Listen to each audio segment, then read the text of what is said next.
Yo, this is the Castle of the Bladekeeper B2 guide. In this video, I'm going to cover the command menu, lore locations, chapter 2 triggers, how to parry, true ending, and more. The command menu can be used by typing commands menu in chat. You need this menu to upgrade your stats, check your spells and abilities, and you can also check out the story lore. This is what the menu looks like without the plugin. Elevators are the best place to use the menu. And next, I'm going to show you what the menu looks like with the plugin. And the first spell we're going to go over is the Swords of Light. This gives you 4 swords that you can right click to attack zombies.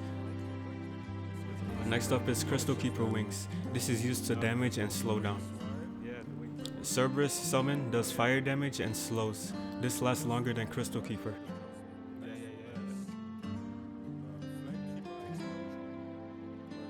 Flamekeeper Explosion does fire damage. And Divine Benediction is Ultima, and this takes about 10 seconds to explode.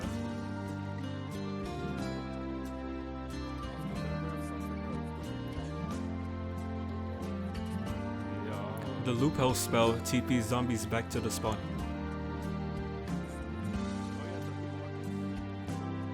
Remedy heals the whole team. The more intellect you have, the more range and the more HP it gives you. In the prologue, there are 2 lore entries. The first one is located on the left side upstairs, right on this table.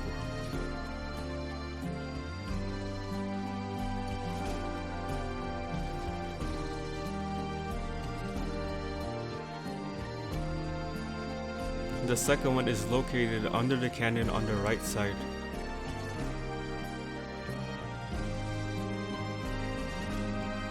In chapter 1, there are 2 lore entries. The first one is located upstairs on the right side behind the pillar.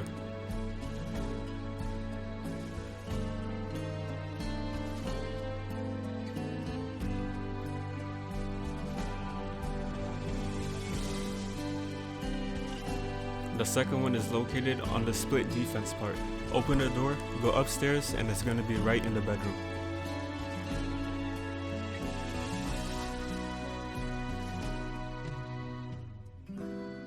Chapter 2 also has 2 lore entries. One of them is located on the 2nd floor of the library on the left side.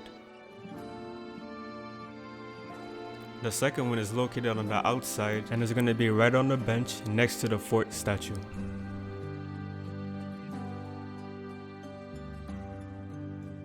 The finale has 3 lore entries. The first one is located behind the statue in the church. The second one is also located in the church on the upstairs and to the right side. There's going to be a jump, so be careful.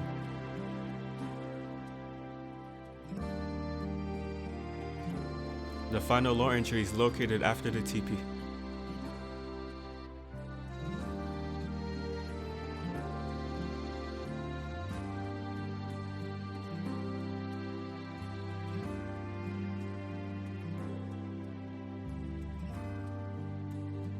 In chapter 2, you're going to see red and blue swords spread across the map. You need these to open doors. Red blinds you if you have 0 intellect. Blue also affects your vision, but it also slows you down. Upgrading your speed will make you go faster. If you have your intellect at the max, and this is what it should look like. Also in chapter 2, there are going to be these statues where you have to sacrifice HP. Each statue takes 850 HP to cleanse.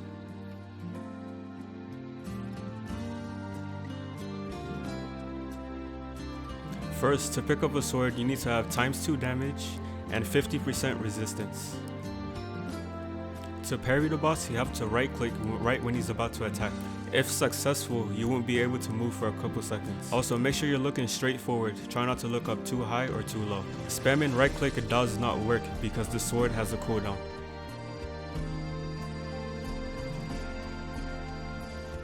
Your screen will flash red if you fail to parry.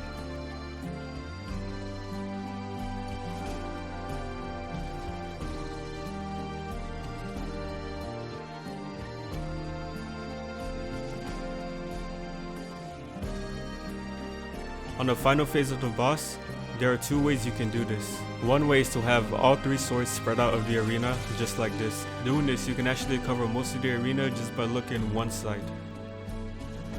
The second way, you can have all three swords stay in the middle and look to the outside. but this could be a mess because it causes you to look around more.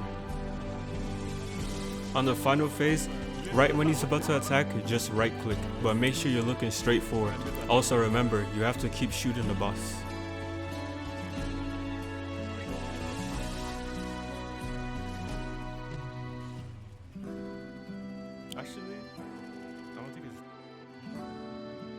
Throughout the map, you're going to notice that after each encounter, you earn ascension points. You can also earn these points by collecting lore entries and finishing triggers fast. You can also earn these points by completing 2 chapters in a row, killing the chapter 2 mini boss fast, or by blocking the Bladekeeper's attacks. To trigger the true ending, complete the map in 7 rounds or less. Okay, spoiler alert, I'm going to show you some true ending footage. If you don't want to see, you can skip to 6 minutes and 21 seconds.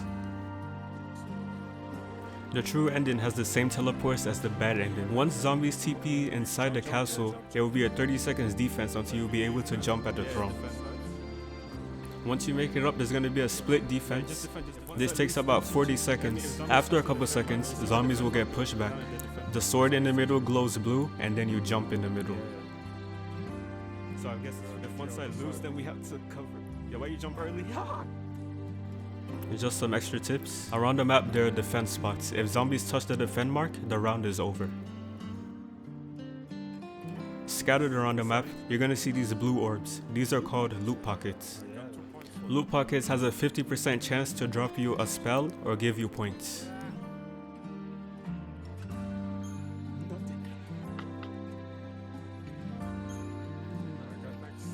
And finally, this is the limit for all the stats. Damage 2.6, resistance 75%, speed 1.2, intellect 2.5, and luck 2. All but the zombies can place down walls that blocks bullets. They can place up to 2 walls with a 35-second cooldown. For the zombie spells, they can have a drop of Remedy, Slug, Disease, Sight, or Imprisonment. Remedy heals up to 7500 HP. Slug targets a random CT and makes an AoE explosion.